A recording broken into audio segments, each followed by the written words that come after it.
Bonjour, je viens de tomber sur un article de l'Associated Press, puis je vais vous lire ça. Alan Nichols avait des antécédents de dépression et d'autres problèmes médicaux, mais aucun ne mettait sa vie en danger.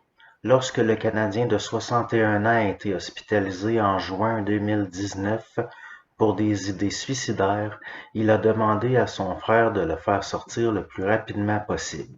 Dans le mois qui a suivi, Nichols a soumis une demande d'euthanasie et il a été tué, malgré les inquiétudes soulevées par sa famille et une infirmière praticienne.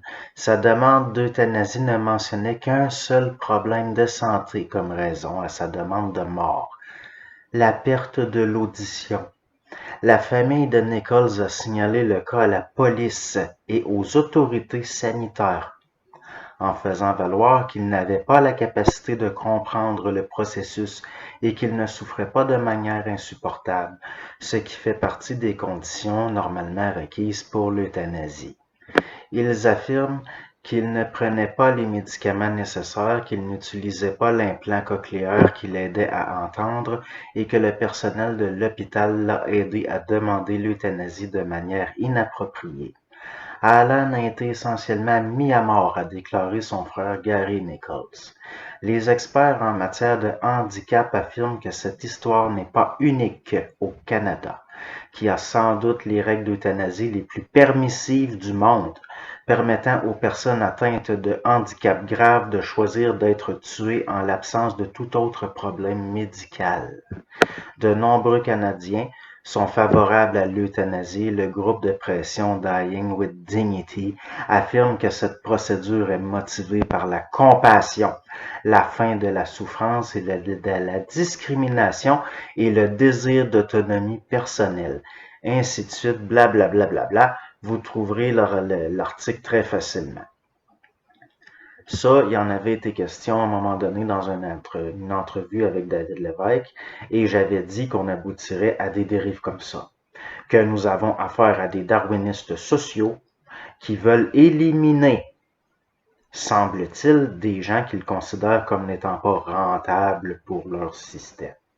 Donc, si la population ne commence pas jusqu'à un certain point à faire pression et à se manifester réellement, vous allez à un moment donné vous retrouver à l'hôpital, avoir des infirmières surchargées de travail, des éthiciennes à la noix qui ont étudié en sciences sociales de pacotille dans des universités de carton-pâte, qui vont venir vous dire, ben là, monsieur, on est surchargé de travail, vous avez plus de qualité de vie, vous êtes sûr que vous voulez pas l'aide à mourir, vous voulez pas l'aide à mourir? Ou on a vu ça avant, vous avez pas une impression de déjà vu? Qui euthanasiait des handicapés? Les nazis. On a affaire à des gens qui sont une espèce de chimère parfaite, une espèce de monstre bâtard entre les pires dérives du stalinisme et du nazisme complètement accouplés d'une façon contre nature et dégueulasse. Ces gens-là, ils sont le summum de la déchéance, ils sont le summum de l'immoralité, et ce sont eux qui ont le pouvoir sur vos vies, et ce sont eux qui vont donner une valeur parfois dans le négatif à votre vie. Ils n'ont aucune compassion. C'est de l'hypocrisie. C'est rien d'autre qu'une technocratie qui gère les gens comme des ressources humaines, c'est-à-dire comme si c'était du bétail, du blé, du riz, du sucre. C'est inacceptable. Et ces choses-là vont s'amplifier. Il va y en avoir de plus en plus. Ça va de plus en plus être inhumain. Regardez ce qui se passe dans le monde. Regardez ce qui se passe en Hollande. Et M. Trudeau veut appliquer les mêmes règles que Davos. Il veut imposer ça aux cultivateurs, qui sont les gens réellement, les vrais gens importants pour notre société. Pas lui, pas des médiocres, des professeurs de théâtre.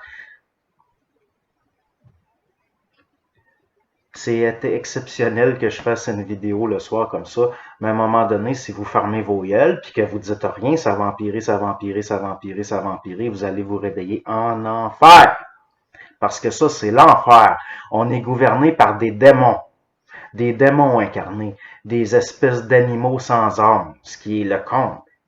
Pas sans âme au sens qu'ils n'ont pas d'âme, mais sans âme au sens qu'ils sont coupés de leur sensibilité. Puis il y a des mondes, même dans le milieu du supramental, qui disent ah ben il y a de la surpopulation, bla bla bla bla bla. On les reconnaît tout de suite, on sait c'est quoi les forces qu'il y a derrière, puis on sait jusqu'où c'est censé aboutir. Eh bien, à un moment donné, il va falloir avoir le courage de dire non, au moins dire quelque chose. Puis là, peut-être qu'on va pouvoir mourir dans la dignité pour vrai, parce qu'on n'aura pas eu une vie indigne à être témoin passif de choses inacceptables, qui s'amplifient et qui ne peuvent pas faire autrement que d'aboutir à une destruction totale de ce qu'on pourrait appeler la réelle valeur humaine dans l'être humain. On est en train de devenir des espèces de pantins désarticulés qui se ballottent au vent. Puis tout ça, ça fait plusieurs années que je le dis, il y a beaucoup de choses que je voyais qui étaient prévisibles. Et ce qui s'en vient, c'est du pire et ça va être toujours pire et toujours pire et toujours pire. Donc, si vous avez affaire à du personnel hospitalier, c'est pas d'être agressif, mais au moins de juste dire la vérité. Qu'est-ce qui fait fuir qu'est-ce qui fait fuir les petites bêtes d'humidité, les petits insectes d'humidité qui se nourrissent de moisissures? Eh bien, la lumière. C'est tout. Pas besoin de plus. Et plus il va y avoir de gens un petit peu plus allumés, peut-être avec un petit peu plus de cœur, peut-être un petit peu plus de courage, qui vont oser dire quelque chose, peut-être qu'ils vont peut-être un petit peu sentir la soupe plus chaude.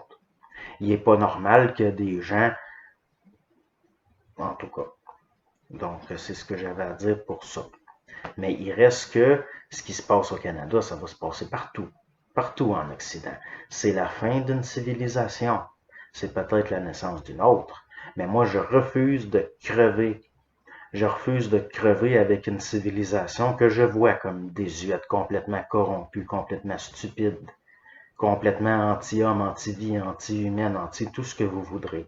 C'est de l'anti-vie.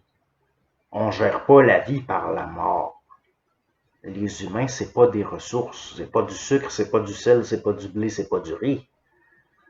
Pourtant, bientôt, on va avoir beaucoup plus de gens que de ressources pour les nourrir. Pourquoi? Pas parce qu'il y a de la surpopulation, parce que s'ils ont décidé que ça serait géré comme ça, parce que c'est voulu, parce que c'est pensé, c'est planifié et c'est appliqué. Et la seule raison pourquoi ça continue, c'est parce que les populations ne disent rien. Ce sont des kidams dans leur coin qui osent dire quelque chose, mais à un moment donné, il va falloir que ce soit une majorité de personnes qui parlent. Sinon, si vous ne dites rien, vous êtes complice. Vous êtes complice de ça. Bonne soirée.